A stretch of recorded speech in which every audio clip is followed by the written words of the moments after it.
नमस्कार, आप देख रहे हैं प्राइम टीवी पे समय चक्र और मैं हूं आपके साथ पंडित आचार्य मनोज कुमार शुक्ला। प्रतिदिन की तरह धर्म पे चर्चा होती है, तो आज का हमारा जो विषय है वो है आपके श्रीमद् भागवत के ग्रंथ से श्रीमद् भागवत के महात्म्य का पहला श्लोक है जो हम लोग आपस में चर्चा करेंगे। सच्चिदानंद उपाय विश्वोत्पत्त्यादिहेतवे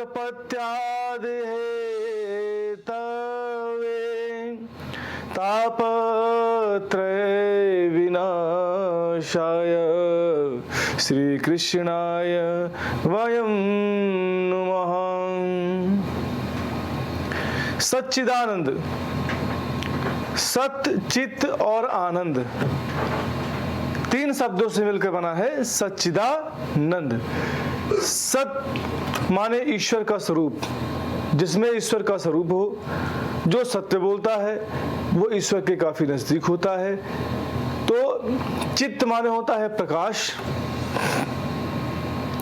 ट्यूबलाइट के बल्ब को प्रकाश नहीं कहते। प्रकाश जो आपके अंदर से खुद निकल के आए। जैसे कबीरदास का एक दोहा है, जब मैं था तब हरि नहीं, अब हरि है मैं नाही, सब अंधियारा मिट गया जब दीपक देखा माहिन। कहें जब मुझ में मैं था, अहम था, घमंड था, अभिमान था, तब मुझे उसकी प्राप्ति नहीं हुई थी। और आज जब मुझ में से मैं चला गया, अहम चला गया, घमंड चला गया, तो जैसे दीपक तले अंधेरा। दीपक दूसरों को तो प्रकाश करता है, लेकिन अपने नीचे पूरे घर का जो अंधेरा होता है उसको अपने नीचे रखता है। जैसे वृक्ष फलों से लदा होता है तो झुक जाता है, और यदि फल नहीं है तो जरा से भी हवा का झोंका आया तो बहुत तेजी से लहराने लगता है। उसी प्रकार जब आज मुझ में ज्ञान रूपी प्रकाश का दीपक जगा है तो मेरे मन से सारी भावनाएं खत्म हो गई, किसी चीज की चाहत नहीं रह गई। तो तीसरा शब्द है आपका आनंद। आनंद शब्द का कोई विलोम आज तक नहीं बना है, नहीं है। आनंद, आनंद आप डल्लभ के गद्दे पर सोने को नहीं कह सकते, अच्छे अच्छे राजशाही जगह जाकर खाने पीने को नहीं कह सकते, अरबपति लोगों को आप नहीं कह सकते। वह आनंद की बात मैं नहीं कर रहा हूं। आनंद माने क्या? आनंद वह है, जैसे कि तुलसीदास ने कहा, कोई तन दुखी तो कोई मन दुखी, कोई धन बिनु रात उदास, थोड़ा थोड़ा सब दुखी सुखी राम के दास। कहें कोई तन से दुखी है, पूरे जीवन भर पैसा कमाया, 1 रुपए का भी तन का दान नहीं किया, और ना खुद किया और ना किसी को करने दिया। क्योंकि जब घर का गार्जियन नहीं कुछ करेगा तो आने वाले लोग ही वैसे भी होंगे। और उसी के जीवन काल में उसी का लड़का या उसी के जानने वाले लोग उसके धन को जब खत्म कर देते हैं, उड़ाते हैं, उसी धन कमाए हुए धन को बेफजूल खर्चा करते हैं, मदिरा इत्यादि में खर्चा करते हैं, तो उस जीव को बहुत कष्ट होता है। और वह जीव तन से दुखी रहता है, शारीरिक रूप से उसको भगवान पीड़ा देते हैं, कोई न कोई रोग से व्याप्त रहता है, उसके पास कोई चारा नहीं होता है। तो दुखी होकर के खाली देखता है और तब भगवान का स्मरण करता है कि प्रभु आज मैंने भी कुछ दक्षिणा दान, जीवन में कुछ अच्छा कार्य किया होता तो आज मेरे साथ ये चीज घटित न होती। कोई मन दुखी, कोई व्यक्ति दूसरे को देखकर ही दुखी है कि अरे अगला व्यक्ति क्या कर रहा है, उसके घर में किससे किससे क्या बातें चल रही हैं, कितना पैसा कमा रहा है, कहाँ से लाता है। लोगों से जाके बताएंगे अरे नंबर 2 का धंधा करता है, वो बहुत पैसा कमा रहा है, उसके पास पैसे की वो नहीं। तो ऐसे व्यक्ति जो होते हैं वो मन से दुखी हैं, मन से दुखी हैं, और उनका मन कभी स्थिर नहीं रहता, वो हमेशा दूसरों को देखकर दुखी ही रहते हैं। तो ऐसे व्यक्तियों से कई कोस दूर रहें जो दूसरों को देख हमेशा मन से परेशान रहता है। तो मन का संतुष्ट होना अति आवश्यक है।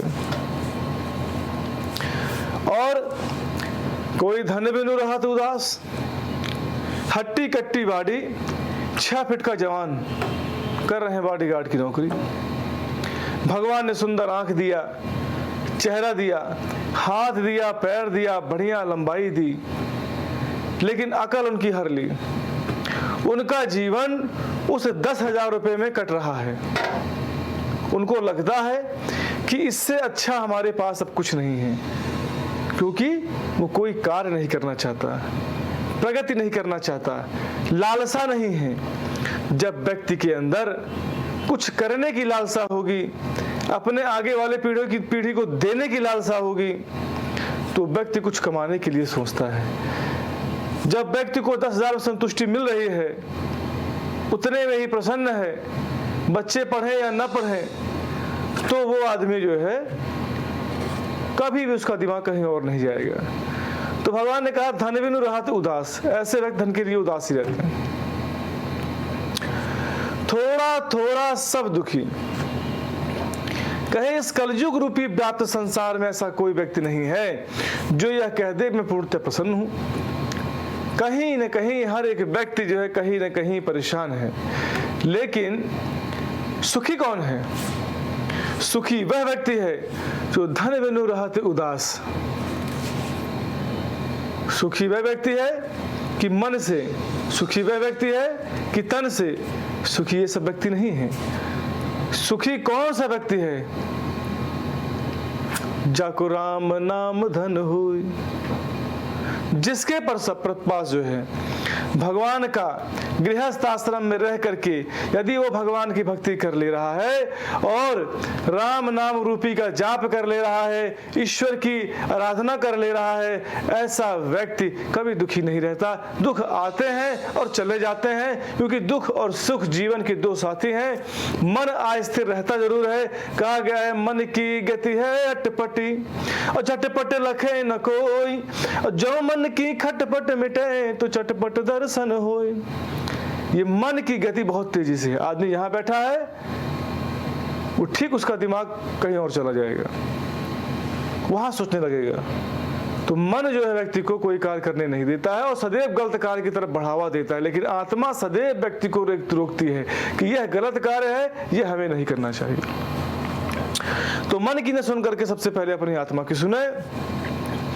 कबीर दास ने भी इसमें एक दोहा कहा है, कबीरा सब जग निर्धन और धनवंता नहीं कोई, धनवंता सोई जानिए जाको राम नाम धन होय। कहा कबीरा सब जग निर्धन। कबीर दास जी बोलते हैं कि ये सारा जग निर्धन है और धनवंता नहीं कोई। आप अरबों खरबों कमा लीजिए, धनवान नहीं है। और धनवंता सोई जानिए जाको राम नाम धन होय। धनवान वही व्यक्ति है जो गृहस्थ आश्रम में रह करके अपने पास राम नाम की पूंजी रखा हुआ है। आप करोड़ रुपए रखे हैं खाते में तो करोड़ रुपए ही खर्च कर सकते हैं। अगर हमने करोड़ों जाप कर रखी है, अपने खाते में जमा कर रखी है, तो मैं अपने मौके पे आने पर उस करोड़ों की जाप का इस्तेमाल भी कर सकता हूँ। ये भी हमारा एक धन है। तो हमें जीवन में कभी निराश नहीं होना चाहिए, आनंद के साथ रहना चाहिए और भगवान की सदैव आराधना करती रहनी चाहिए। उस सच्चिदानंद भगवान की जय। तो ये रही थोड़ी सी धर्म की चर्चा। और आइए अब आगे बढ़ते हैं दैनिक पंचांग की तरफ।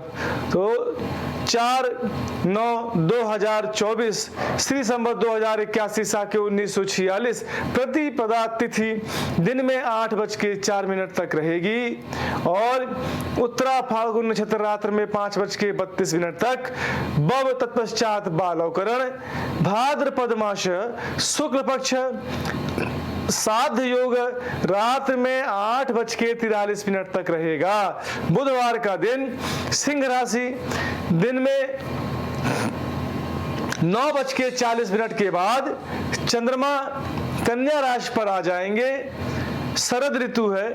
तो अभिजीत मुहूर्त की यदि बात करूं तो आज के दिन कोई भी अभिजीत मुहूर्त नहीं है। राहु काल की बात करता हूं तो 12:19 PM से लेकर के 1:54 PM तक रहेगा।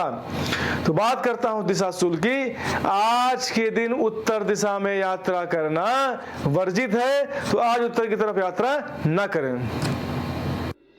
आइए अब आगे बढ़ते हैं दैनिक राशि की तरफ। तो सर्वप्रथम मेष राशि। मेष राशि का स्वामी मंगल होता है। नए काम की शुरुआत कर सकते हैं। विवाह योग जातकों के लिए समय उत्तम है। बुद्धिमान लोगों की संगत से आपको लाभ मिलेगा। आप अपनी जिम्मेदारियों का सही तरह से निर्वाह करेंगे। जीवन में आ रही समस्याओं का समाधान मिलेगा। सरकारी तंत्र का सहयोग मिलेगा आपको। बात करता हूं उपाय की, 11 बार बजरंग बाण का पाठ करके यदि घर से बाहर निकले तो आपका दिन शुभ होगा। आइए आगे बढ़ते हैं वृषभ राशि की तरफ। वृषभ राशि का स्वामी शुक्र होता है। आज आपके घर में अनचाहे मेहमान आ सकते हैं। मौसम में बदलाव आ रहा है, इसीलिए अपनी सेहत का खास ध्यान रखें। बोलने से पहले आपको एक बार अवश्य सोचना चाहिए। प्रेम संबंधों को लेकर थोड़े सशंकित हो सकते हैं। लोग आपकी व्यवहार कुशलता से प्रभावित रहेंगे। तो बात करता हूं उपाय की, किसी गरीब ब्राह्मण या व्यक्ति को धन का दान दिया जाए तो आपका दिन शुभ होगा। आइए आगे बढ़ते हैं मिथुन राशि की तरफ। तो मिथुन राशि का स्वामी बुध होता है। परिवार के साथ आनंद भरा समय व्यतीत करेंगे। व्यापार में आपका वर्चस्व बढ़ेगा। कार्य क्षेत्र में आप अपने सहकर्मियों से प्रभावित रहेंगे। आर्थिक परेशानियां दूर होंगी। समय की अनुकूलता का एहसास होगा। पुराने विवादों का निपटारा हो सकता है। बात करता हूं उपाय की, एक मुट्ठी चावल को हरे रंग से रंगकर अपने सिर के ऊपर से 7 बार घुमाकर पीपल के वृक्ष के नीचे यदि छीटे तो आपका दिन शुभ होगा। आइए आगे बढ़ते हैं कर्क राशि की तरफ। तो कर्क राशि का स्वामी चंद्रमा होता है। आपको धैर्यवान होकर काम करना चाहिए। नया कारोबार शुरू करने के लिए धन उधार ले सकते हैं। माता के स्वास्थ्य का ध्यान रखें। कुसंगत से आपको बचना चाहिए। काम को आगे बढ़ाने के नए विकल्प बनेंगे। तो बात करता हूं उपाय की, ब्राह्मण को खीर खिलाकर यदि घर से बाहर निकलें तो आपका दिन शुभ होगा। आइए आगे बढ़ते हैं सिंह राशि की तरफ। तो सिंह राशि का स्वामी सूर्य होता है। प्रेमी जन से मीठी और प्यार भरी चर्चा हो सकती है। घर बाहर आपकी पूछ परख बढ़ेगी। लाभ के नए अवसर प्राप्त हो सकते हैं। धैर्य और आत्मविश्वास बनाए रखें। आपकी वाक्य शैली से सब प्रभावित रहेंगे। घर के बुजुर्गों का मार्गदर्शन प्राप्त होगा। तो बात करता हूं उपाय की, जल में रोली डालकर सूर्य भगवान को जल अर्पण करें तो आपका दिन शुभ होगा। आइए आगे बढ़ते हैं कन्या राशि की तरफ। तो कन्या राशि का स्वामी बुध होता है। अपनी वाणी पर संयम बनाए रखें। शोध कार्यों से आपको काफी लाभ मिलेगा। बिजनेस पार्टनर्स के साथ गंभीर चर्चा कर सकते हैं। आर्थिक समस्याओं का निवारण होगा। निजी रिश्तों में प्रगाढ़ता बढ़ेगी। राजनीति से जुड़े लोगों के लिए दिन बहुत ही शानदार है। तो बात करता हूं उपाय की, घर से निकलते समय केसर का तिलक लगाकर यदि घर से बाहर निकले तो आपका दिन शुभ होगा। आइए आगे बढ़ते हैं तुला राशि की तरफ। तो तुला राशि का स्वामी शुक्र होता है। आज पुराने विवाद उभरने की आशंका है। परीक्षा की तैयारी कर रहे छात्रों को पढ़ाई पर ध्यान देना चाहिए। पीठ और कंधे में दर्द की शिकायत हो सकती है। शराब के नशे किसका सेवन उससे दूर रहे। बातों में अधिक उलझनों के कारण काम आपका बिगड़ सकता है। तो बात करता हूं उपाय की, सुगंधित इत्र या सेंट का उपयोग करें। पवित्र बने रहें। मां लक्ष्मी जी की उपासना करें तो आपका दिन शुभ होगा। आइए आगे बढ़ते हैं वृश्चिक राशि की तरफ। वृश्चिक राशि का स्वामी मंगल होता है। विदेश में व्यापार करने के अवसर मिलेंगे। इच्छा शक्ति और संकल्प के बलबूते आपका कारोबार का विस्तार कर सकते हैं। आपकी कुछ प्रोडक्ट समय से पहले पूर्ण हो सकते हैं। जीवन साथी अच्छे काफी प्रभावित रहने वाले हैं। लोग आपका काफी सम्मान करेंगे। बात करता हूं उपाय की, चमेली के तेल में सिंदूर मिलाकर हनुमान जी की मूर्ति में लेप करें और 2 लड्डू चढ़ाकर बेसन के, अगरबत्ती दिखाकर 11 बार बजरंग बाण का पाठ करके यदि घर से बाहर निकले तो आपका दिन शुभ होगा। आइए आगे बढ़ते हैं धनुराश की तरफ। तो धनुराश का स्वामी गुरु होता है। आज पिता का मार्गदर्शन देना उत्तम होगा। अटके हुए काम आज बन सकते हैं। संतान पर आपका स्नेह और वात्सल्य बढ़ेगा। इच्छित लक्ष्य को आज प्राप्त कर लेंगे।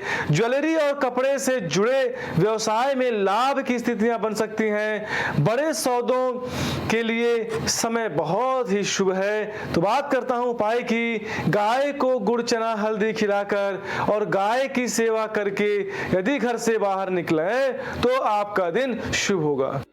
आइए आगे बढ़ते हैं मकर राशि की तरफ। तो मकर राशि का स्वामी शनि होता है। व्यापारिक साझेदारों के साथ संबंध मधुर होंगे। शोध कार्यों में आप रुचि ले सकते हैं। धार्मिक कार्यों और विचारों के कारण आपकी कीर्ति बढ़ेगी। परिवार के साथ घूमने फिरने की योजना बनाएंगे। कारोबार को आगे बढ़ाने की दिशा में काम करेंगे।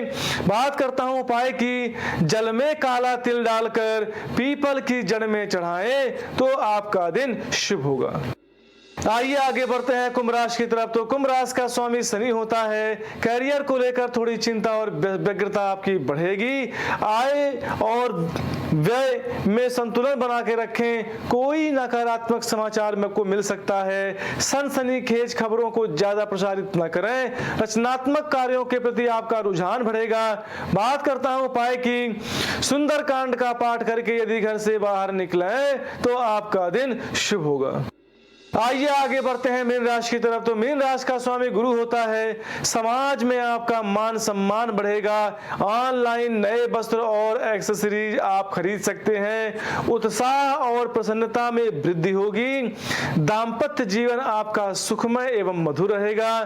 तो बात करता हूं उपाय की। श्री विष्णु सहस्त्र नाम का पाठ करके यदि घर से बाहर निकले तो आपका दिन शुभ होगा। आज आपने धर्म के विषय में जाना, दैनिक पंचांग के विषय में जाना और दैनिक राशि के विषय में जाना। तो एक बार प्रभु का स्मरण करके फिर मैं अपनी वाणी को विराम दूंगा। नारायण नारायण भज मन नारायण नारायण नारायण नारायण नारायण श्रीमन्नारायण नारायण नारायण भज मन नारायण नारायण नारायण। आप सभी प्राइम टीवी के दर्शकों को पंडित आचार्य मनोज कुमार शुक्ला का हार्दिक नमस्कार।